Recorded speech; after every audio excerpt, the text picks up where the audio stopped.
Olá, começamos mais um programa de entrevistas sobre inovação e hoje nós temos como convidada a Alana Thaís Peters. Alana, quais são as suas qualificações acadêmicas e profissionais, por favor? Bem, primeiramente, olá a todas e todos. Olá, Marcos, obrigada aí pelo convite. É um prazer estar aqui. Eu sou economista, sou formada em economia e mestre em desenvolvimento econômico pela Universidade Federal do Paraná. Atualmente, eu também estou cursando mestrado interdisciplinar em assuntos internacionais no Instituto de Altos Estudos Internacionais e de Desenvolvimento de Genebra, na Suíça. Também fui professora da Uninter. E é isso. Muito bem. Por que falar em inclusão financeira? E por que isso importa para o desenvolvimento econômico, que é a sua área? Bem, em nosso sistema econômico, né, os serviços financeiros, como crédito, eles existem essencialmente porque as atividades econômicas elas são distribuídas ao longo do tempo. Então, começar um negócio, aumentar a produção, adquirir uma nova tecnologia, um insumo, tudo isso requer investimentos hoje para receber os frutos depois, como sabemos bem. Né? Mas, além de proporcionar oportunidades de geração de renda futura, de investimentos, os serviços financeiros, aí também inclui poupança, seguros, eles também funcionam para suavizar o consumo ao longo do tempo. Então, a renda das famílias, ela muitas vezes flutua. Então, por diversas razões, né? Devido à sazonalidade, acidentes, doenças, desastres, pandemias, né? E isso é especialmente visível no setor agrícola e no mercado informal. E em muitos casos, essa flutuação pode ter consequências sérias para as pessoas e, por consequência, para o desenvolvimento. Então, existem estudos que mostram, por exemplo, uma piora no status nutricional de crianças, particularmente de meninas após desastres naturais, aumento do trabalho infantil também como uma estratégia de amenizar choques de renda, entre outros efeitos adversos ao desenvolvimento, que poderiam ser minimizados se a renda pudesse ser mais estável ao longo do tempo.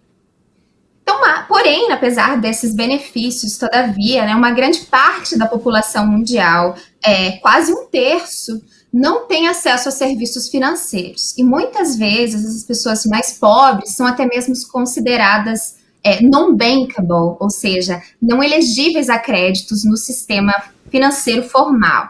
Então, independente da taxa de juros que elas estejam dispostas a pagar. Ou seja, existe uma demanda por crédito em descompasso com a oferta desses serviços no mundo. E do ponto de vista das instituições financeiras, devido à sua própria lógica de funcionamento, existem razões claras e econômicas para isso, então, para esse desequilíbrio, né? Razões que derivam, aí, usando um termo de economista, da simetria de informação entre clientes potenciais e os emprestadores. Então, o banco ele não sabe detalhes dos tomadores de empréstimo, né? Se é uma pessoa que honra com seus compromissos, se é um bom empreendedor ou não.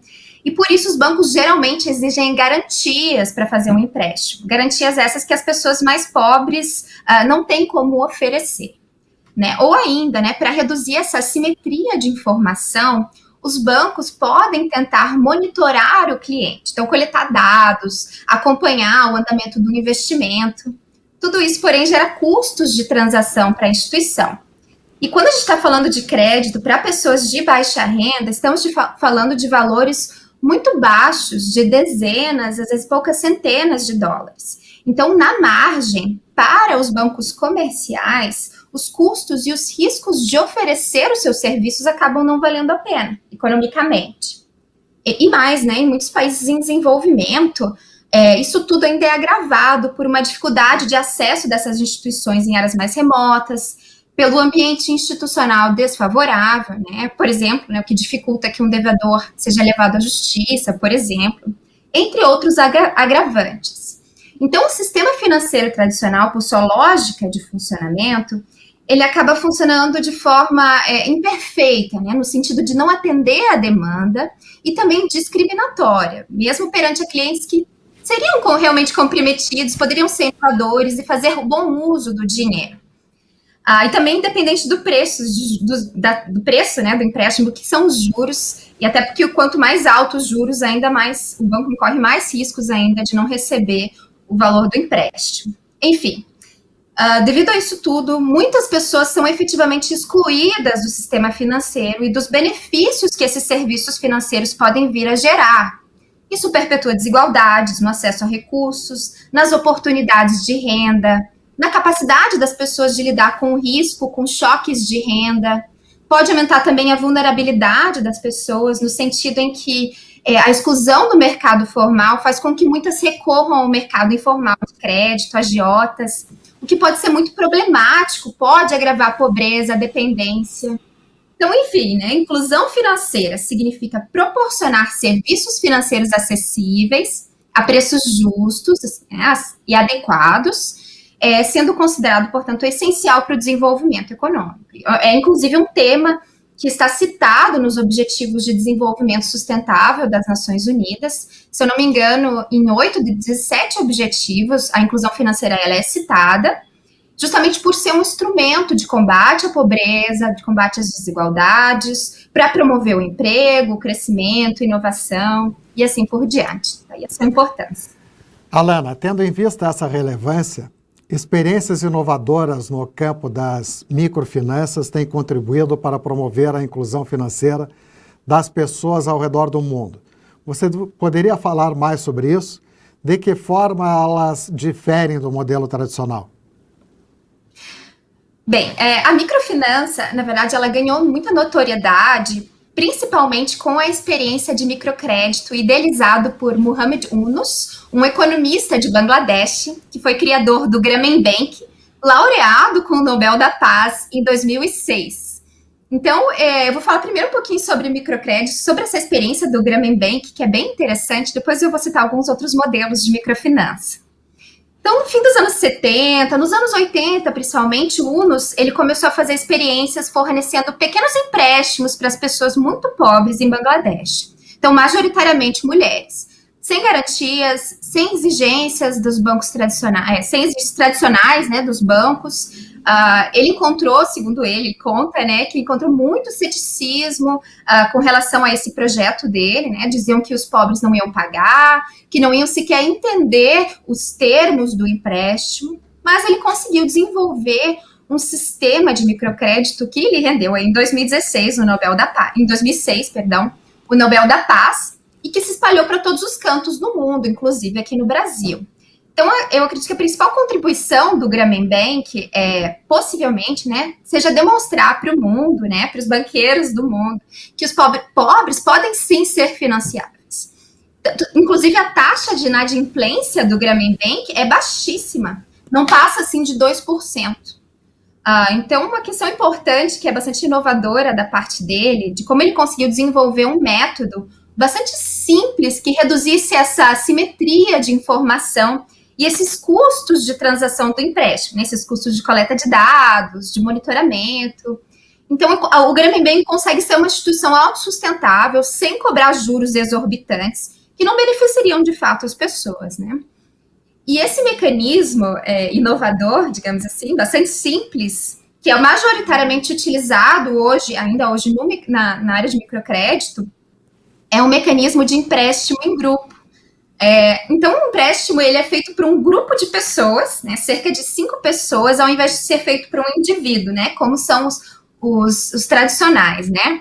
Então, se um não paga, ninguém mais consegue crédito no futuro. Então, esse mecanismo ele acaba reduzindo a assimetria de informação e o risco de inadimplência por diversas razões. Então, todos os tomadores, né, são responsáveis, né, eles vão fazer de tudo para que todos os membros do grupo paguem de fato. Então, isso gera uma pressão social importante, mas também incentiva uma ajuda mútua entre os membros, né, o que aumenta as chances do negócio dar certo. Então, mas além disso, o grupo também normalmente se forma com membros de uma mesma comunidade. Então, para você formar um grupo, você possivelmente irá escolher pessoas que você já sabe que são confiáveis, são empreendedoras, né? Você já tem essa informação. Ou seja, isso gera uma autosseleção dos mutuários, né? Então, os próprios tomadores de empréstimo incorrem nos riscos e fazem o monitoramento e a seleção dos mutuários, dividindo, então, esses custos com o banco, podendo ele, então, cobrar taxas de juros menores por seus serviços. Né? E não é só esse mecanismo de grupo, existem outros mecanismos do microcrédito que são interessantes e bem simples, né? Inovações operacionais, né? O pagamento, por exemplo, de pequenas parcelas frequentes, então normalmente você paga semanalmente, o que é diferente também dos empréstimos tradicionais. Muitas instituições também dão assistência direta aos mutuários, né? Ajudam no negócio, a coordenar o empréstimo.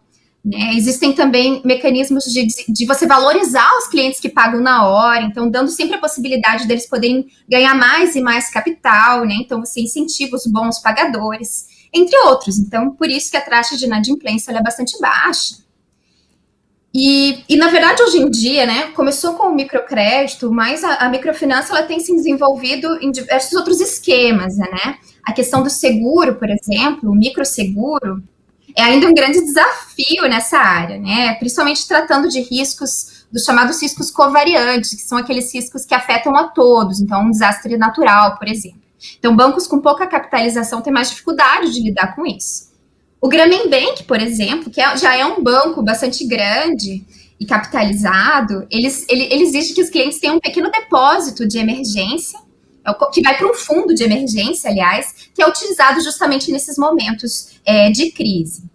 Mas, para muitas instituições de microfinança, isso ainda é um desafio. Então, ainda existe espaço para bastante inovação nessa área, né? E eu gostaria também de comentar sobre uma experiência recente de microcrédito, que foge um pouquinho desse modelo de grupo, que é o tradicional do microcrédito, que foi idealizado por uma startup chamada Tala, uma fundadora, que é uma economista chamada Shivani Siroya, e tem ganhado muita notoriedade recentemente, tem crescido de forma acelerada aí no mercado. Então, a ideia é muito interessante também, porque a ideia era fugir desse mecanismo de grupo, que apesar de ter o seu lado positivo, também pode ter o seu lado negativo, porque às vezes os bons pagadores num grupo são penalizados apenas por um indivíduo. Então, essa startup ela tenta fugir disso e voltar para a história do crédito individual. Mas o que eles fazem? Eles utilizam a ciência de dados para criar um perfil dos mutuários de uma forma a personalizar as condições de microcrédito, então reduzindo essa assimetria aí de formação. Então é bem simples, o usuário simplesmente baixa um aplicativo no celular, depois ele aceita compartilhar suas informações, que são utilizadas somente para gerenciar os riscos, né, do empréstimo, e ele espera ali normalmente poucos minutos e já recebe o crédito, já é aprovado para o crédito ou não. E é claro, né, isso depende de você ter um acesso a um smartphone, mas, o que acaba excluindo muitas pessoas de fato, mas isso é uma coisa que a gente vê que está crescendo muito. A Tala iniciou seus negócios no Quênia, que é um país que tem bastante, que utiliza bastante o pagamento digital, já tem um pouco dessa cultura. Então, é interessante porque eles usam centenas de dados para justamente traçar esse perfil, e eles têm uma taxa de inadimplência que é de cerca de 5%. Então, é bastante baixa também. E o crédito é microcrédito, varia entre $10 e $1.000. Então, eles analisam os dados do celular da pessoa, então, desde pagamento de conta de celular, sabe, até o comportamento online das pessoas, como, por exemplo, o tempo que as pessoas gastam para ler os termos de condição do aplicativo, tudo isso contribui para eles gerarem um perfil.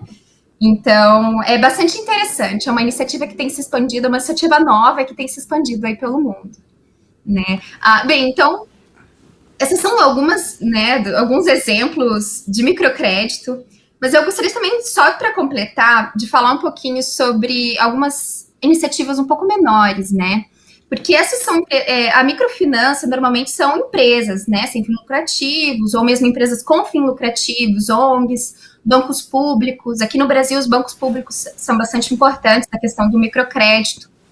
Mas se a gente for pensar, né, em localidades mais remotas, localidades de conflito, o alcance dessas instituições ele ainda é bastante limitado, já que a gente está falando de inclusão financeira, né? A gente está falando de inclusão de todos, né? Então, para promover a inclusão nesses lugares, existem algumas iniciativas também bem interessantes, que são autônomas comunitárias. Eu estava lendo recentemente, Marcos, sobre uma associação autônoma local em uma das áreas mais pobres da Síria, que foi desenvolvida com auxílio técnico e financeiro da UNDP, que é a agência, o programa da ONU para Desenvolvimento. Então é bem simples, é uma iniciativa da própria comunidade, eles criam uma instituição, eles mesmos coordenam, juntam um capital para fazer pequenos empréstimos, e eles mesmos decidem o desenho da instituição, os líderes, os valores, o prazo. E se os resultados iniciais dessa associação são satisfatórios, a própria UNDP aplica capital para ampliar o alcance da iniciativa. E é uma iniciativa autônoma, autossuficiente da comunidade.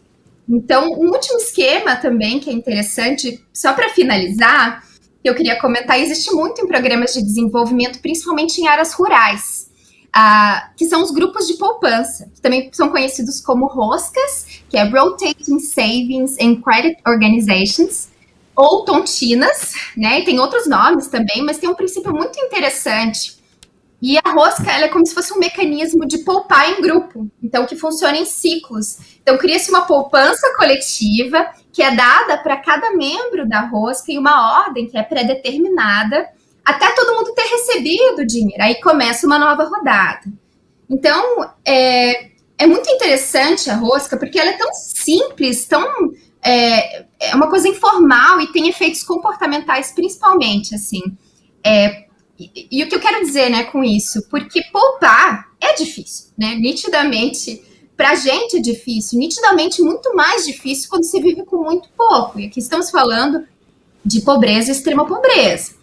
Então, existem barreiras externas, como eu comentei, né, o próprio acesso ao banco, né, uma poupança, mas também internas para poupar, né, tentações de consumo, né, tentações de consumo de luxo, né, e quando falamos em situações de extrema pobreza, estamos falando de consumo de luxo, comprar um salgadinho industrializado, um chocolate, coisas que para nós são cotidianas, mas para muitos do mundo ainda são luxo. Então, quando se poupa em grupo, na rosca, cria-se incentivos sociais para poupar. É como se fosse um grupo de alcoólicos anônimos. Um ajuda o outro a atingir os seus objetivos. Então, muitas roscas, inclusive, elas estabelecem previamente os objetivos de como gastar o dinheiro, né? Justamente para evitar tentações ou a pressão de familiares, enfim, para outros usos. E cada um monitora um ao outro. Enfim, tem vários esquemas aí de microfinanças, né, das mais simples, né, como as roscas, até mais complexas e tecnológicas, né, como o app da Tala, e tem encontrado aí maneiras inovadoras de promover maior inclusão financeira. Quer dizer, pelo que você falou, as pessoas de mais baixa renda cumprem com a sua situação financeira, elas efetivamente pagam, é isso? Pagam, os bancos de microcrédito têm encontrado maneiras de sim, que eles pagam. As taxas de inadimplência são baixíssimas, são comparáveis, às vezes até menores a bancos comerciais tradicionais. Uhum. Agora nós vamos ter um vídeo. Esta empresária nos arredores da capital senegalesa Dakar renovou seu negócio em dificuldades com a ajuda de um tipo especial de crédito. Comprei as galinhas para a criação com dinheiro da tontina. No banco você paga juros e na tontina não. Populares em muitas partes da África, as chamadas tontinas reúnem mulheres em busca de juntar dinheiro. Os membros do grupo pagam o equivalente a 3 euros por semana. Uma vez a cada 5 anos, cada uma leva para casa a bolada de 750 euros, equivalente a R$ 2.500. Os bancos pedem muitos documentos e garantias, mas nós nos conhecemos, vivemos na mesma vizinhança e conhecemos todas. No passado, as tontinas eram usadas para eventos especiais como casamentos e batizados, mas agora as mulheres têm outras ambições. Esta cabeleireira contribui com 4 tontinas e já usou o dinheiro para construir uma casa. Só posso contar com as tontinas, não pego dinheiro no banco. Há um sistema de pequenas multas para encorajar o pagamento regular, mas as sanções são principalmente sociais. Como aldeões, não ousaríamos gastar o dinheiro sem contribuir. Íamos ouvir muito, até nossos netos iam ouvir sobre isso. Para estas mulheres, as tontinas oferecem mais do que uma quantia fixa sem juros. Ao dar um senso de comunidade, propósito, controle e realização, o sistema as ajuda de muitas formas. Alana, curiosamente, as instituições de microfinanças são voltadas prioritariamente para mulheres. Por quê e qual a importância disso? Bem, verdade. Eu vou falar então do pai da microfinança, né? Quando o UNOS ele iniciou seu projeto do Grameen Bank, ele conta que ele gostaria de fazer tudo ao contrário, aliás, tudo que os bancos faziam, mas ao contrário. Então, os bancos exigiam garantias, ele não, os bancos emprestavam para homens, majoritariamente ele para mulheres. Por muito tempo as mulheres elas foram excluídas do mercado financeiro e isso naturalmente perpetua desigualdades. Então, existem, segundo estimativas de uma iniciativa do Banco Mundial, cerca de 70% das mulheres empresárias nos países em desenvolvimento, donas aí de pequenas e médias empresas formais, não conseguem o capital que precisam, que gera um hiato estimado de crédito de 300 bilhões de dólares por ano. Isso, então, limita com que as empresas chefiadas por mulheres sejam tão produtivas quanto as lideradas por homens, gerando aí, portanto, uma perda de eficiência, de potencial produtivo para a economia. Então, existem estimativas da FAO, que é a Organização da ONU para a Agricultura e Alimentação, que mostram que equalizar o acesso a recursos produtivos entre homens e mulheres poderia aumentar a produção agrícola de forma considerável. Ou seja, estamos falando aqui também de segurança alimentar. Mas além, então, de visar reduzir essa desigualdade no acesso a esses recursos, existem também justificativas práticas com relação aos diferenciais de gênero no uso desses recursos. Então, primeiro, né, ter uma renda autônoma é um passo importante, não suficiente, mas certamente importante para empoderar as mulheres, para reduzir a sua vulnerabilidade, a violência, abuso, aumentar o seu poder de decisão e a sua voz na família. Isso especialmente importante em contextos em que essa voz é sistematicamente silenciada. Então, diversos estudos também têm mostrado que as mulheres, elas tendem a utilizar a sua renda de forma a gerar maiores benefícios sociais. Então, quero dizer, né, elas tendem a gastar, muitos estudos mostram que elas tendem a gastar mais do que homens, por exemplo, em roupas infantis, em materiais escolares, nutrição, saúde, habitação, e menos em bens privados aí de uso imediato. Então, gerando aí benefícios sociais. Então, diante da importância disso tudo, né, do empoderamento, do uso do dinheiro, não apenas instituições de microcrédito, né, no microcrédito, cerca de 8 a cada 10 mutuários são mulheres, né, mas também outras iniciativas sociais, como programas de transferência de renda. Temos o Bolsa Família aqui no Brasil, o Progressa no Médico, todos esses têm as mulheres como principais beneficiários, justamente por esses benefícios. E no Grameen Bank, cerca de 97% dos mutuários são mulheres, ou seja, praticamente praticamente todas, né? Então, e existem evidências também, o próprio UNOS, ele sempre comenta isso nos seus textos, que a inadimplência entre as mulheres é menor, né? Que elas tendem a ser mais conscientes e mais conservadoras nos seus investimentos, aí tomando menos risco. Então, a facilidade delas conseguirem pagar, então, é maior.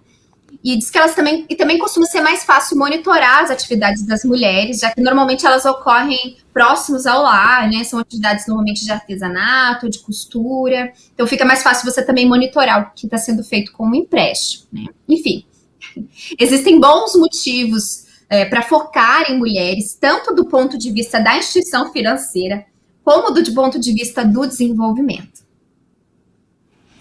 Alana, eu ouvi falar que experiências de microcréditos são muitas vezes alvos de críticas. Por quê e qual a sua percepção sobre isso? Sim.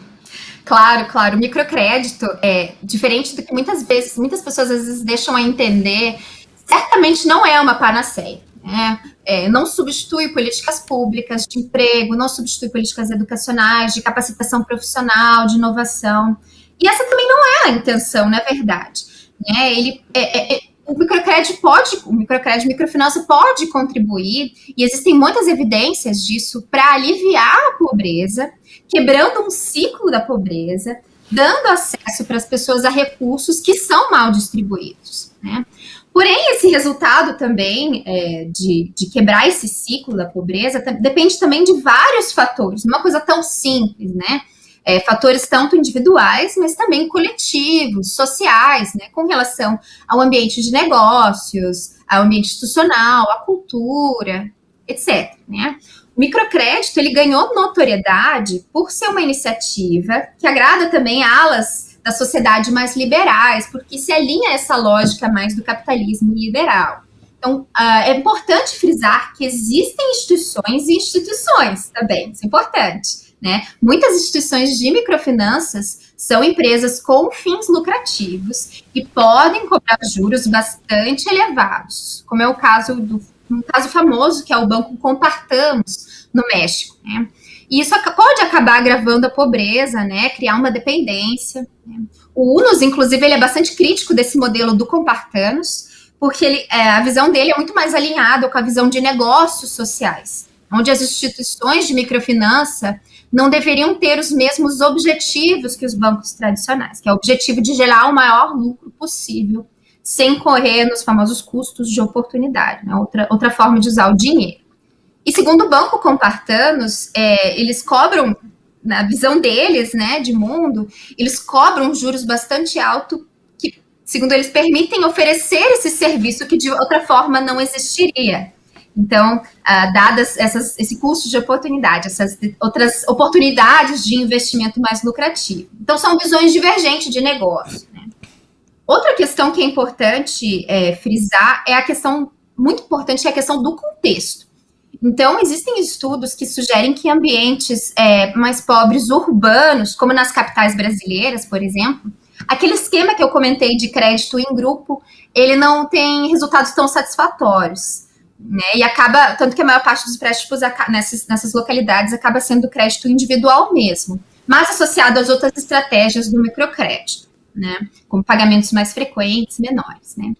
Então, existem autores que sugerem que isso pode estar relacionado, na verdade, com um maior individualismo, menor capital social, que seria necessário para que esse esquema de grupo funcione, né? Tanto que em regiões mais remotas do Brasil, com muitas áreas do Nordeste brasileiro, por exemplo, onde os laços sociais, a proximidade entre as pessoas, ela é maior, esses esquemas de poupança, de microcrédito, de oferecer em grupo, tendem a ter mais sucesso. Né? Então, enfim, não é uma panaceia, depende do contexto, mas é uma iniciativa que tem o potencial, que se mostrou ter o potencial de lidar com um problema sério e imediato, que é a pobreza e a exclusão social. E por isso, na minha visão, é importante, mas não substitui outras intervenções, programas sociais, educacionais, enfim. É isso. O seu pai me contou que você teve uma experiência como voluntária em uma ONG no Camboja, na Ásia. Você pode nos contar sobre essa experiência? E lá, você teve contato com algum projeto de microfinança? Então, Marcos, eu estive no Camboja em 2018, justamente foi logo que eu terminei o meu mestrado, e eu queria ter essa experiência de viver mesmo a prática do que eu estava me especializando, que é a área de desenvolvimento. Então, principalmente estudos de gênero, né, que é uma área de pesquisa minha, né. Então, eu trabalhei lá numa ONG chamada Cambodian Women Crisis Center, CWCC, que tem sede em Phnom Penh, na capital, mas ela também é uma ONG grande, então tem outras sedes em outras áreas do país. E o objetivo da ONG é dar assistência, abrigo, encontrar formas de empoderar, advocar sobre questões das mulheres, né? Questões como violência doméstica, tráfico internacional, abuso, entre outras formas de exploração. Então, eu tive a oportunidade de visitar alguns projetos da ONG no interior do país, no interior do Camboja. No meu caso, foi na província de Siem Reap, que fica no noroeste do Camboja. Então, os projetos eram principalmente projetos de negócios, né? Então, a ONG, ela dava auxílio de conhecimento mesmo, de como conduzir um negócio, de finanças básicas, né? Tudo que era necessário para esses projetos de empreendedorismo. E alguns desses projetos envolviam grupos de poupança, que é aquilo lá que são as roscas, né? Ou como a gente viu ali no vídeo, né?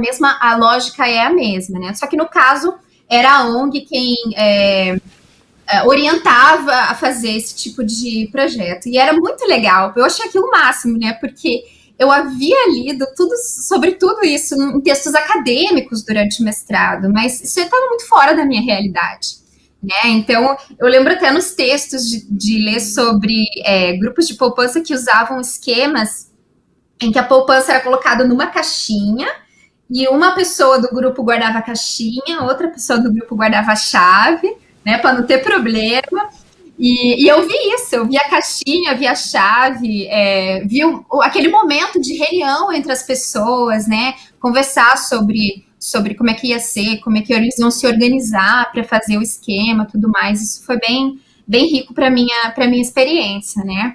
E, claro, eu perdi bastante coisa, né, devido ao idioma, que é muito diferente, mas o pessoal da ONG me deixou bastante a par de tudo que estava acontecendo, então foi bem legal, foi muito rico para mim ver a prática, né, do que eu tinha estudado no texto, né, na leitura, né, tanto, inclusive, Marcos, eu estou fazendo esse outro mestrado agora, em Genebra, que é um mestrado muito mais prático, mais profissional mesmo, justamente porque eu gostei muito, e eu gosto de ter essa experiência, gosto dessa experiência prática, né, e enfim, foi muito legal, né? E eram comunidades realmente muito carentes, ali viviam de subsistência. E alguns projetos, na verdade, não geravam muito lucro, mas eram mais para as pessoas poderem ter uma renda. E tinham projetos também que iam bem, mas era tudo muito simples, né? Mas é muito interessante, muito interessante. E é isso.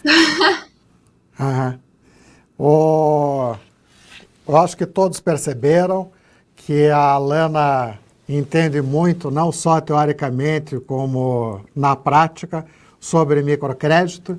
E eu deixo agora a palavra para as suas considerações finais.